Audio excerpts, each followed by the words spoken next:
लेकिन केवल अपने मन और बुद्धि को एक तरफ रख के इस पे अगर अमल किया जाए तब, क्योंकि हम हर एक बार किसी न किसी आदेश में अपने दिमाग को हमेशा बीच में डाल दिया जाता। समय रहते भी आप मथुरा के लिए समय नहीं निकाल पाते, तो क्या आप आदेश का पालन करोगे? मथुरा से आदेश आया कि भाई आप शाकाहारी का प्रचार हमेशा निकालो, उसमें भी आप समय नहीं दे पा रहे। आप ये समझ रहे कि कैसे धूप में जाके वहाँ प्रचार होगा, कैसे वहाँ जाके बैठा जाए, लेकिन ये समझ में नहीं आ रहा कि भाई जो आदेश हुआ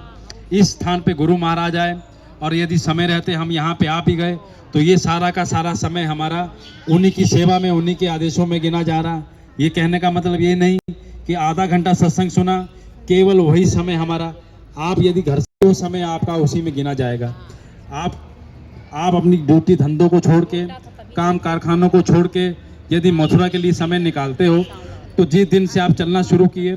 और जिस दिन तक समय पे अपने काम पे नहीं पहुंचे, वो सारा का सारा समय गुरु महाराज ने कहा आपकी सेवा में जोड़ा जाता,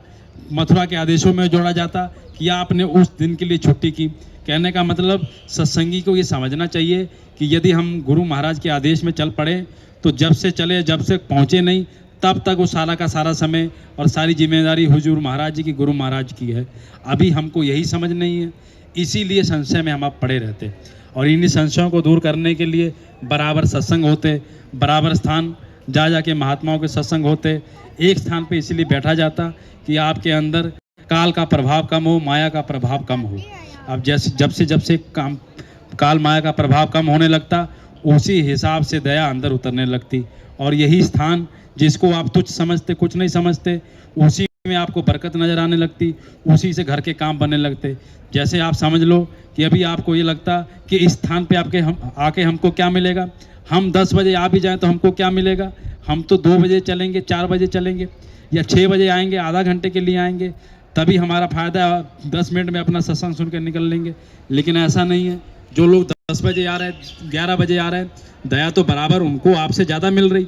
समय अपना दे रहे, किराया दे रहे, आके समय निकाला उन्होंने अपना। ऐसा नहीं कि भाई आप केवल आधा घंटा सत्संग आपने सुना और आपने समझा कि हमने बराबरी कर ली। जो लोग सवेरे से आके अपना 8 बजे उठ के, 6 बजे उठ के भोजन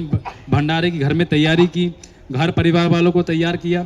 उनकी जिम्मेदारियों को निभा के फिर यहाँ समय निकाल के आए, वो सबका सब आपका सेवा में गिना जाएगा, क्योंकि आपने रविवार को गुरु महाराज को आगे रख के